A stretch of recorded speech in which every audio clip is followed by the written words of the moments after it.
Am I filming multiple videos at one time? Yes. Yes, I am.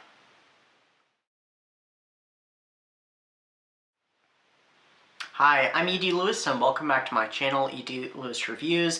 And we're finally getting around to that December reading wrap-up of 2023. How many books did I read / finish? And yes, I did say / finish, which that'll make sense in a bit. In 2023 December. 1, 2, 3, 4, 5, 6, 7, 8, and some of them are short stories. All right, I have my Goodreads to remind me. So first off is a Fear Street book. It is Silent Night. It is the second Fear Street super chiller, and my first super chiller I have ever read. And let's try not to get glare because I have a halo, and those have a bad tendency to glare on books. Now I'm not going to talk very much detail of these books because some of these I've already reviewed, some of these I'm going to review, and some of them bear no explanation, really. So this one is, I've already reviewed it. It's about a girl named Riva Dolby, and she's a spoiled girl. Her dad owns a department store, and somebody is terrorizing her. And it's kind of a big mystery of who's doing it. I mean, there's a needle in her lipstick at the beginning, and then it backtracks. There's all kinds of weird stuff. There's a bit of a body count with this one. Yeah. It was not one of my favorite reads, though, but it was entertaining, so there's that one. Don't fall. All right, next up is, I don't have this book. This was actually something I bought as a gift for somebody, and I thought, you know what, I'm going to go ahead and read it. And it is the Little Golden Book adaptation by Lauren Claus, The Nightmare Before Christmas. So this was a nice little illustrated edition. It was one of the, well, it's not one of the little golden books, it's one of the big golden books, but there is a little golden book version of it. And I really liked this adaptation. It was short, sweet, it got to the point, but, well, there's no buts, and it was, you know, very entertaining. I definitely really enjoyed it. I liked how the story was condensed. I loved the illustrations. They were excellent. So yeah, it was a good little read. It was a gift for somebody, so yeah, I was kind of, you know, kept quiet about it until now. They've already got it stuff, so. All right, next up is Seasons Bleedings. This was my last review for 2023, and it is by Brian Michael Ellis. It was an excellent one. It's the one that I gave 2 different star ratings. I gave a personal and I gave a professional, because yes, the book was really good, but it did destroy me, and I was so sad for some of the stuff that happened in it toward the ending. But very good holiday slasher book with a killer nutcracker. Well, somebody dressed as a nutcracker, not an actual killer nutcracker. That would be, I think there is a book out there with something like that. There is a horror slasher retelling of the classic story of the nutcracker. This is not that.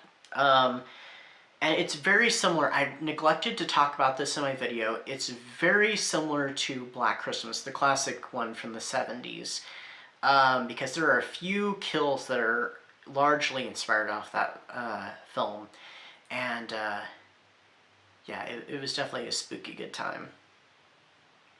Next up, now this one I did not read entirely. Well, I listened to it, but you know, listen, read, still absorbing the book. This one I had started earlier in the year, and I temporarily DNF'd it because I just wasn't feeling it. It had nothing to do with the writing. It had nothing to do with the story. It was fun. It was quirky. And it's not the first time I have delved into this series, but it is the first book in the series. It is A Quick Bite by Lindsay Sands. It's part of the Arsenault series. I read Single White Vampire when I was in high school and very much enjoyed it. This one was very good. I'm thinking about possibly doing a review on this. It's a vampire romance, it's paranormal romance, but it's got some funny and interesting things about it, so I think I might do a review on it in the future, but I did quite enjoy it. Was it a wonderful book? No. Was it very enjoyable and amusing? Yes. So, alright, next up, I have this book right here. Move my bookmark. This one I read, oh, by the way, so Seasons Bleedings I read for the Indie Ink Drinkers book club. It was an indie horror book, And for December, which was the last month that book club happened for, it was a reader's choice, so it was perfect. I had this book that I was wanting to read for December anyway. It was an indie book, horror, and it was just perfect opportunity. I finally got to take part in the book club. This one is also a book club read. It was for the Haunted Victorian Book Club, which is created by Elizabeth Sagewood. And this was our first read, and it is The Widow of Pale Harbor by Hester Fox. This one is about a widow who is kind of the pariah of the town that she lives in, and the town is being plagued by a series of murders and strange pranks that are all related to Edgar Allan Poe's stories. So it was very gripping Gothic romance and mystery. You know, if it's a Gothic romance, it's going to have mystery in it. They usually have mystery. Even Gothic horror has mystery to it a lot of times. All right, next up is another Nightmare Before Christmas adaptation. This one I actually got in late December of 2022 or in January of 2023. I'm not sure, but I got it on clearance. And it's Nightmare Before Christmas. It's a read-along, and it has a bunch of photos. It's a retelling of it too. It's another condensed version, but it has photographs from the movie as the illustrations, and it has the CD that's trying to fall out that you can read along with. I went ahead and did the read-along with it. It was fun, but I didn't like it as much as the Big Golden Book. I thought that was far more entertaining and just a better adaptation than this one. I mean, this one was fine. I just didn't like how it represents some of the characters. And I kind of missed those illustrations versus stills from the movie. But, you know, it's just me. But it was still fun. Next up, I got the... this was kind of a gift to myself, and I either got it for free on Kindle or I got it for 99 cents, I'm not sure, but this was the complete works of Edgar Allan Poe, and I finally got around to reading The Oblong Box, which is a story I had not read, and it was a bit of a mystery. It was still horror, but more of a mystery, more suspense, but it was very well written and very spooky and kind of horrific with a major twist, all having to do with an artist, his seemingly unremarkable wife, and this mysterious box. I'm just going to leave it there for now. So, definitely enjoyed it. And then finally, I did a reread of Fractals by author D.L. Tillery. I actually got this paperback edition, because I have it on Kindle, and I've read it on Kindle before, from author D.L. Tillery. She sent me a card and a little holiday package. Thank you very much. It was awesome. I was like a little kid at Christmas time really opening it. I was so ecstatic, and it came with all kinds of cool little bookmarks and stuff. But, you know, I already love this story as it is, and her other story, The Room Within. But this edition, which the Kindle does not have, has a couple stories of flash fiction in it. One called Eternity, which was a werewolf story. So I was like, ooh, werewolves. And I didn't know it was a werewolf story until I was reading it. And it's only a couple pages. 5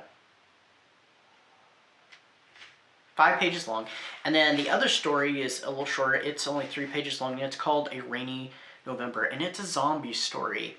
And they were both excellent. I hadn't read those stories before, so that was a real treat. And I read that for my end of the month read, and I'm so glad I did. So, reread of Fractals, plus a couple stories. So, if you do not have Fractals, you should go out and get it. And specifically, I would actually go out for the paperback, because I'm guessing that, you know, when she put it out for paperback, it had the couple stories in it. If I'm wrong when it first came out in paperback, and maybe this is just a re-release of it, I would go for the paperback, because it's worth it to get those little stories. So, thank you again, Danette. That was awesome.